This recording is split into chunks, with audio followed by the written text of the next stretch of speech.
Ela acreditava que o amor da irmã seria um refúgio, até o dia em que o cunhado olhou para ela de um jeito diferente. Baseado em uma história real, mudam os nomes, mas a verdade permanece. No interior do Paraná, a manhã começa antes do sol.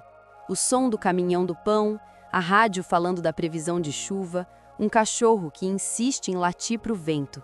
Foi ali que Denise e Daniele aprenderam a dividir tudo: o espelho do quarto, a última fatia de bolo, os silêncios. Uma, método. A outra, impulso. Denise, a mais velha, tinha caderno de capa dura e letra pequena. Gostava de listas, contas do mês, livros a ler, sonhos discretos que pareciam tarefas. Fazia tudo devagar. Não por timidez, mas por respeito ao tempo das coisas. Daniele entrava no mesmo cômodo como quem abre janelas. Perfume barato, rir fácil, o cabelo preso de qualquer jeito, depois eu arrumo, que ficava sempre para depois. Na loja dos pais, em frente à praça, Daniele sabia os nomes de todo mundo. Dona Ilza, levo esse tecido na sua casa, não se preocupe. Denise, quando ajudava, embalava as compras como quem fecha um pequeno capítulo, com o barbante alinhado e um bilhetinho de agradecimento. Não eram iguais, mas eram certas uma para outra, até nas brigas. Disputavam pequenas coisas, e talvez por isso se amassem tanto. Na adolescência, o mapa abriu. Denise passou em jornalismo numa cidade maior. Comprou uma mala azul, ganhou da mãe um terço pequeno e do pai um beijo nas mãos.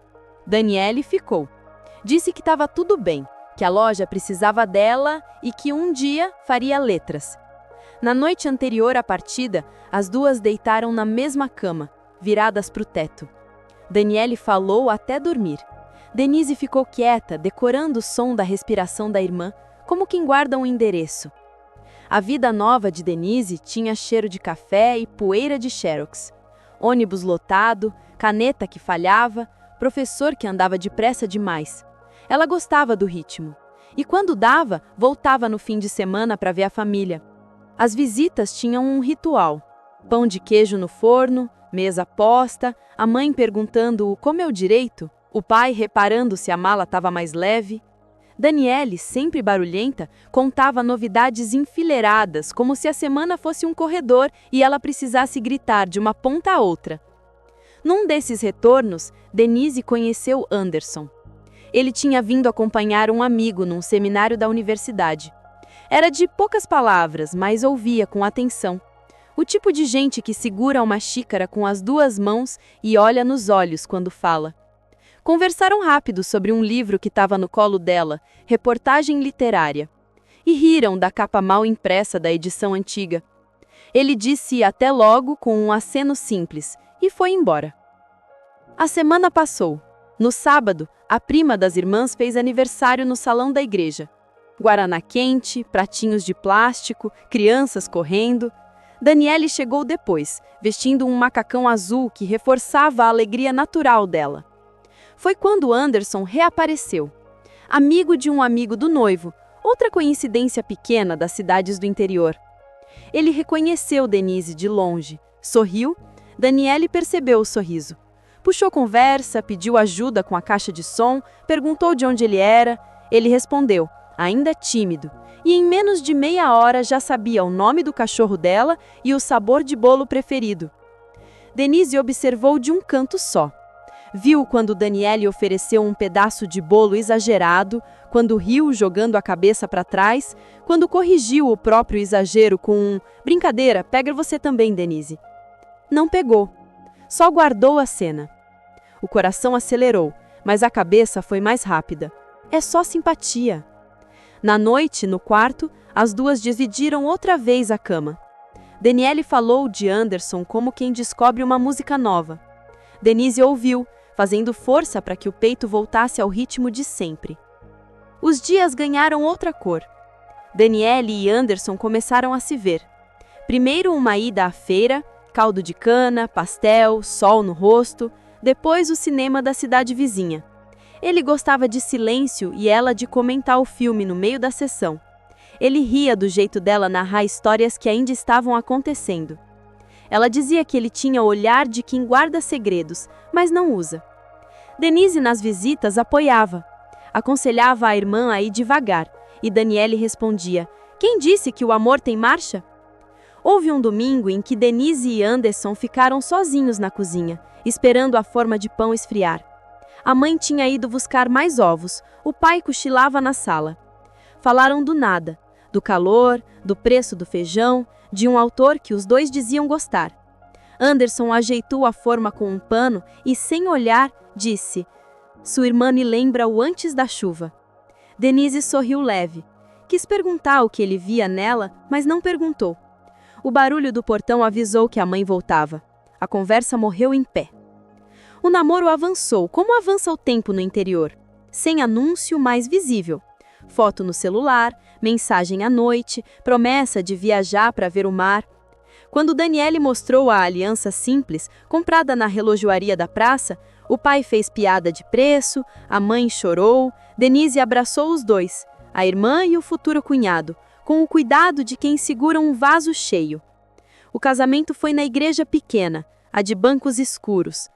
Flores brancas amarradas com fita. A costureira do bairro ajustou o vestido no corpo de Daniele na manhã do dia, com linha na boca e dedos que sabiam tudo sobre medidas. Denise ajudou a prender as flores no cabelo da irmã.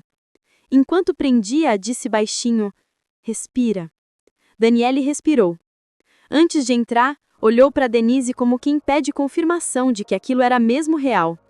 Denise assentiu com os olhos e a irmã caminhou.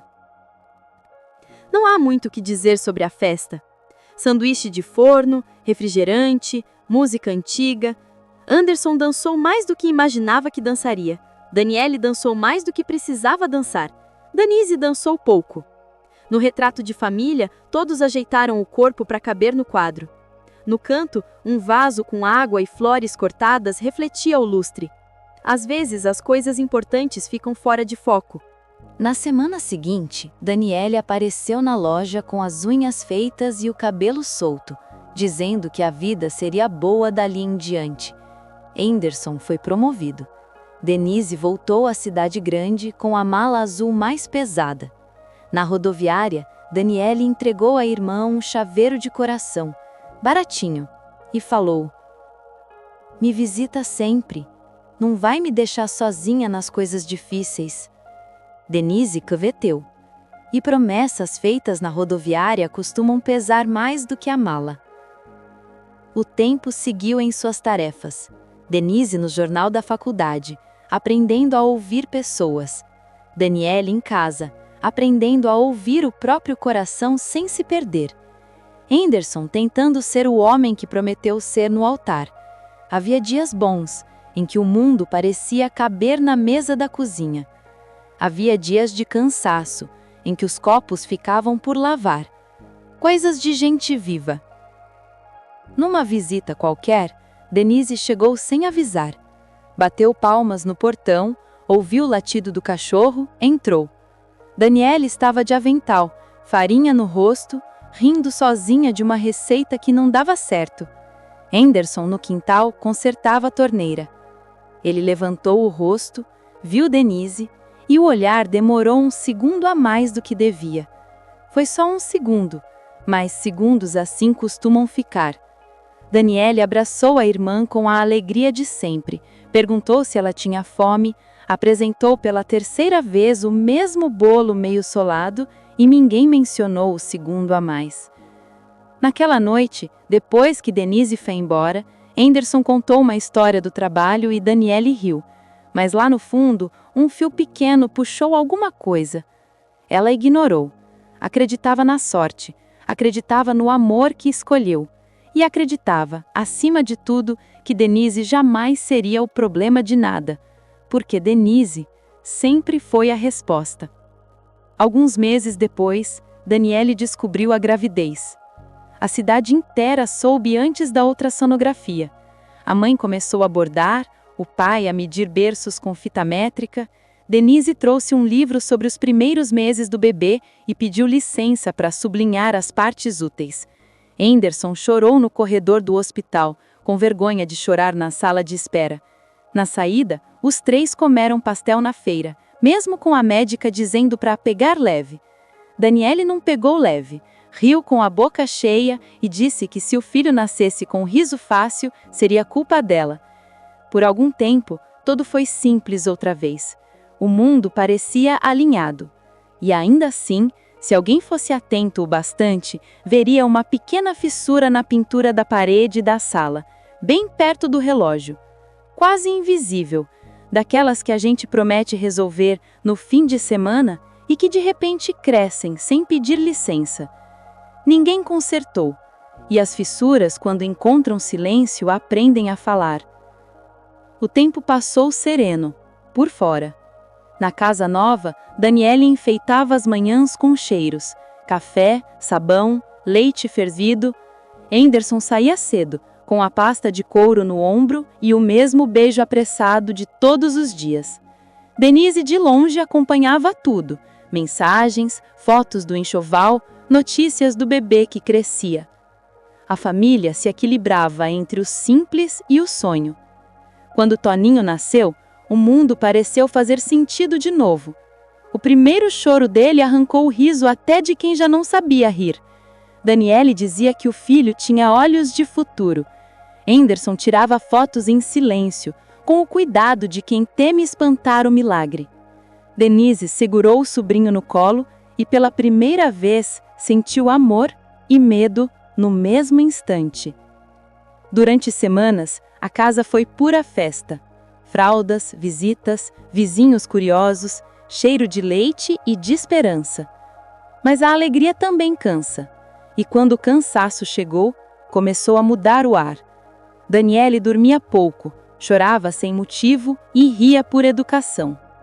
Henderson tentava ajudar, mas voltava tarde demais. Nas mensagens dizia "à força, meu amor", mas o texto soava protocolar, como se a ternura tivesse sido redigida às pressas. E foi Denise quem passou a aparecer mais. No início para ajudar, depois para ficar. Ela lavava a louça, embalava o bebê, fazia sopa nas madrugadas. Às vezes se pegava observando Henderson dormindo no sofá, os olhos cansados, a respiração funda. Não era desejo, não ainda. Era empatia. E empatia, quando não cabe, escapa pelos poros. Certa tarde, enquanto Daniele cochilava, Henderson voltou do trabalho mais cedo. A luz da janela riscava o chão da sala. Daniele ajeitava o brinquedo de Toninho quando ele perguntou: "Você não pensa em ter filhos?" Ela riu, desconversou, mas ele insistiu, olhando para ela de um jeito que já era perigoso. "Você seria uma mãe boa demais." A frase ficou no ar, como fumaça. Daniele não respondeu. O barulho do bebê o salvou de dizer o que não devia. Nos dias seguintes, ela tentou se afastar. Voltou para a cidade grande, mergulhou no trabalho, escreveu reportagens sobre gente anônima e dores distantes, mas o corpo sempre volta para o que o coração chama de lar. E o lar, às vezes, é justamente o lugar que machuca.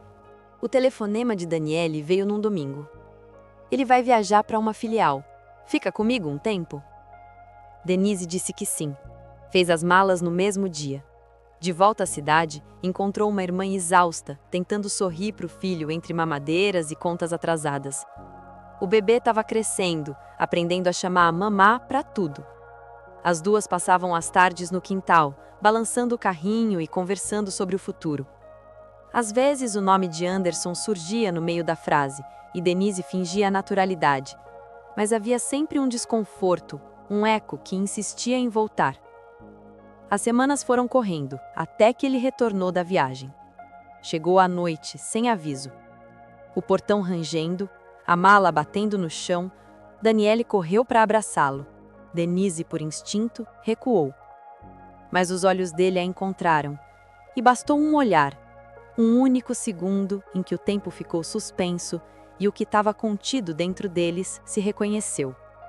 Naquela noite, o jantar foi leve. Conversaram, riram, fingiram que tudo era igual. Mas o silêncio entre uma frase e outra tinha virado outro tipo de presença. Os dias seguintes pareceram comuns: trabalho, criança, vida. Mas o amor, quando tenta se esconder, deixa rastros. Um toque mais longo, um agradecimento que demora, um boa noite dito baixo demais. E a casa, sem saber, virou palco de um segredo. Daniele notava algo. Não sabia nomear. Chamava de distração, de cansaço, de sorte ruim. Mas à noite, quando via o marido olhando para o nada, sentia o corpo se encolher. Começou a desconfiar até dos silêncios. Certa tarde, uma tempestade pegou a cidade de surpresa. Daniele ficou presa no centro. Ligou dizendo que demoraria. Denise, sozinha em casa com Toninho, tentava acalmá-lo. O bebê chorava com o barulho da chuva. Anderson chegou encharcado, o rosto tenso. Pegou o filho, sorriu e disse: "Calma, pequeno, já vai passar." Denise o observava com o coração apertado. A chuva engrossou, o som do vento batendo contra as janelas. E ali, naquele som de mundo caindo, aconteceu. Não foi beijo, nem toque. Foi o olhar. Aquele olhar que muda tudo sem precisar dizer nada. O relâmpago iluminou o quarto por um segundo e o tempo se dividiu em antes e depois. Quando Daniele voltou, encontrou os dois no sofá, o bebê dormindo entre eles. Nada parecia errado, mas ela sentiu. As mulheres sempre sentem. Nas semanas seguintes, a fissura cresceu. Pequenas discussões, frases quebradas, olhares que evitavam se crisar. Anderson começou a trabalhar mais. Denise inventava motivos para não aparecer. Daniele tentava costurar o que não sabia que estava rasgando. Uma noite, quando todos dormiam, Daniele acordou com o barulho da chuva. Sempre a chuva. Levantou para fechar a janela e viu Anderson no corredor, sentado no chão, com o rosto das mãos. Ela quis passar direto, mas ele a chamou. "Eu não consigo mais." Ela ficou em pé, imóvel. Queria ir embora, mas não foi. O choro dele era silencioso, humano demais para ser ignorado. Quando se abaixou para consolar, o toque foi inevitável. Um toque pequeno, mas suficiente para que o coração aprendesse um novo idioma. Ninguém viu, mas a casa inteira pareceu saber. E naquela madrugada, sem que dissessem nada, o destino foi selado. Não por desejo, mas por falta de coragem de enfrentar o vazio. A primavera chegou cedo naquele ano. Mas dentro da casa o ar seguia pesado. O jardim florescia, e ainda assim tudo parecia murchar por dentro. Daniele acordava cedo, fazia o café, arrumava Toninho e tentava começar o dia sem pensar demais. Mas o corpo dela já sabia o que a mente não queria admitir. Algo tinha mudado de lugar. Anderson saía mais calado. Falava em projetos, viagens, prazos. Não mentia, mas também não contava. E Denise, cada vez mais distante, tentava esconder-se em rotinas. Trabalho, contas, visitas rápidas. Mas bastava o nome dele surgir numa conversa para que o coração disparasse como quem ainda deve algo à vida. Nos encontros de família, Daniele observava os dois com o olhar de quem mede distâncias. Um sorriso curto demais, um agradecimento que demora para sair, um toque que dura meio segundo além do aceitável. Coisas pequenas e, no entanto, era o suficiente. As suspeitas começaram como um pensamento breve, depois viraram companhia constante. Daniele revia conversas antigas, lembrava frases, revivia gestos. A cada lembrança um nó novo no estômago. Um dia, mexendo nas gavetas em busca do carregador, achou uma fotografia esquecida.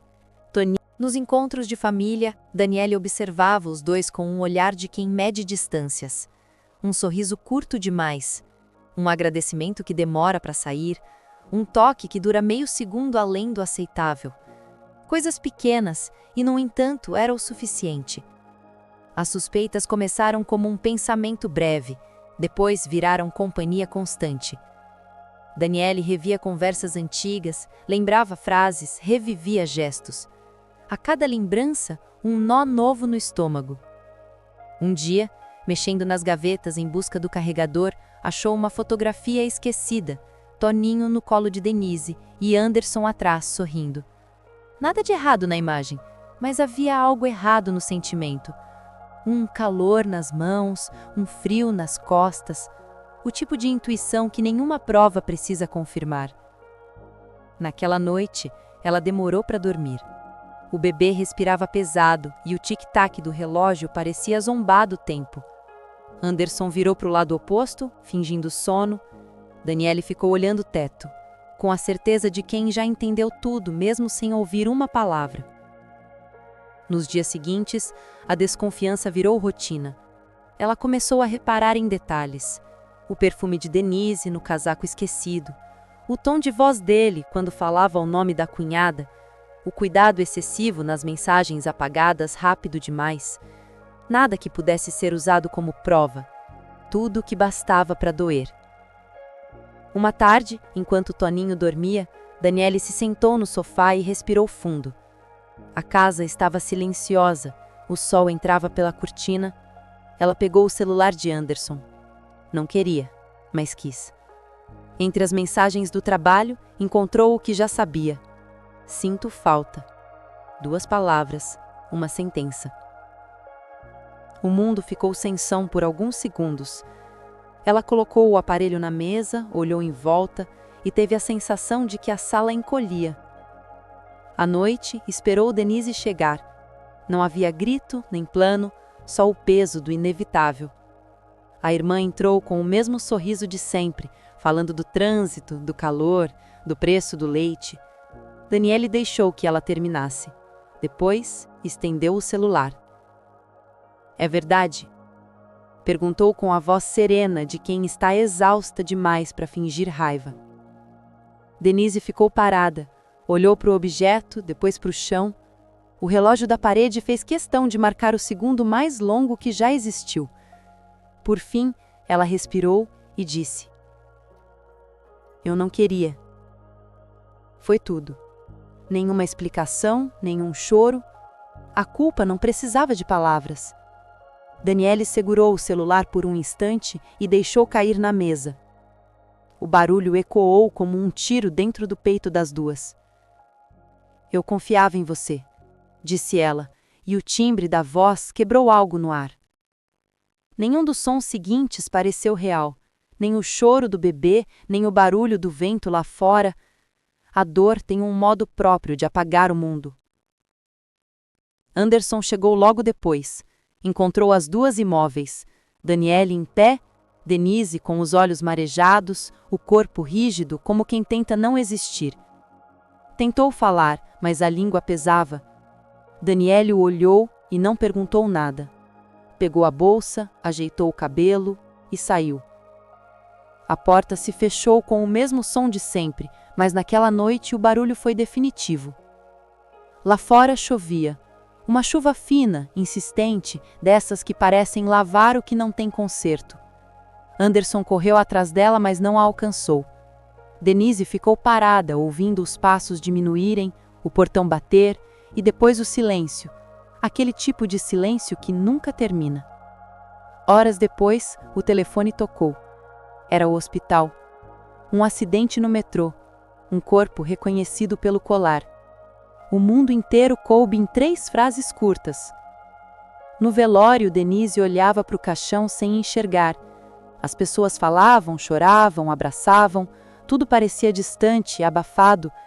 Anderson não soltava a mão de Toninho, como se o menino fosse o único pedaço possível de redenção. E no meio de tudo, havia só uma certeza: ninguém ali sairia inteiro. Nos dias seguintes, Denise voltou a sonhar com chuva. Acordava no meio da noite com o som dos trilhos e o rosto da irmã atravessando o escuro. Anderson andava mudo, feito sombra. Os dois dividiam o mesmo teto, mas em lados opostos do tempo. Às vezes o amor morre, mas a culpa continua viva. O velório ficou na memória como um ruído constante. O cheiro das flores, o barulho da chuva contra o telhado, a voz do padre dizendo palavras que ninguém ouvia direito. Denise segurava Toninho no colo. O bebê dormia, alheio a tudo, o corpo leve demais para tanto peso. Anderson, ao lado, parecia de pedra. Os dois olhavam para frente, sem se encarar. Depois, o tempo se encarregou de colocar tudo em movimento, mesmo quando ninguém queria. As semanas viraram meses, as visitas diminuíram, o telefone tocava cada vez menos. E a vida, como sempre faz, foi se reorganizando em torno do que sobrou. Denise e Anderson passaram a dividir o mesmo teto. Não foi escolha, foi consequência. Toninho precisava de casa, de rotina, de alguma estabilidade. E eles precisavam de um motivo para continuar respirando. No início, a convivência era feita de silêncios. O som dos talheres, o ranger das portas, o choro do bebê pela madrugada. Depois vieram os gestos práticos. Quem faria o jantar, quem buscaria o leite, quem apagaria as luzes. Amor não havia, mas havia cuidado. O tipo de cuidado que nasce da culpa, não da ternura. Daniele parecia morar em tudo. Na risada do filho, no perfume esquecido nas gavetas, no espelho da penteadeira que Denise nunca teve coragem de tirar. Às vezes ela sonhava com a irmã sorrindo. Acordava suando, com o coração apertado e demorava alguns segundos para lembrar que o sonho era o único lugar onde ainda podiam se encontrar. Os anos passaram devagar. Toninho cresceu. Aprendeu a amarrar os cadarços, a fazer perguntas que ninguém sabia responder, a rir alto, o mesmo riso que um dia preencheu a casa. Quando perguntava pela tia, Denise inventava histórias simples. Ela viajou para bem longe, filho. E ele aceitava, porque as crianças acreditam em tudo que é dito com amor. Na escola, Toninho desenhava 3 figuras de mãos dadas, um homem, uma mulher e uma sombra azul atrás deles. A professora dizia que ele tinha imaginação forte. Denise sorria e guardava os desenhos, sem coragem de jogá-los fora. Com o tempo, ela e Anderson aprenderam uma nova forma de silêncio. Menos cruel, mais resignado. Falavam apenas o necessário, mas já sem raiva. Dividiam as tarefas, os cuidados, as ausências. Um dia, ao voltarem do mercado, ele segurou a sacola com uma das mãos e com a outra encostou de leve no braço dela. Não houve emoção, nem promessa. Foi só um toque breve, quase humano. E isso bastou para que ela percebesse que o amor não voltaria, mas a vida sim. Os anos correram como correm as marés, lentos, mas constantes. Toninho se tornou adolescente, depois homem, e num fim de tarde qualquer, folheando o álbum antigo, perguntou: "Mãe, por que a tia Dani aparece em tão poucas fotos?" Denise sentiu o corpo travar. Demorou um pouco para responder. "Porque tem gente que aparece pouco, mas fica para sempre." Ele sorriu, satisfeito com a resposta. Ela, não. Naquela noite, quando todos dormiam, Denise foi até o quintal. O ar estava morno e o cheiro da terra molhada trazia lembranças que não se apagam. Enterrou uma flor branca perto do portão e ficou ali, sentada, até o amanhecer. O céu clareava devagar e as primeiras aves cortavam o silêncio. Ela fechou os olhos e respirou fundo. Não era perdão, era só sobrevivência. Lá dentro, Anderson preparava o café. Viu pela janela o contorno dela no jardim e entendeu, sem precisar de palavras, que aquele era o jeito dela continuar. Ele também aprendeu a continuar. Os dois tomaram café em silêncio, e quando o sonho finalmente tocou a mesa, o dia recomeçou como todos os outros, comum, imperfeito, vivo. Às vezes o amor não termina, só muda de forma. Às vezes o perdão não é dito, apenas vivido. E o passado, por mais cruel que tenha sido, sempre deixa espaço para a paz. E se um dia o amor te deixou uma marca, talvez seja a hora de contá-la. Envie sua história para amoresquemarcam.canal@gmail.com. Nós transformamos memórias em histórias.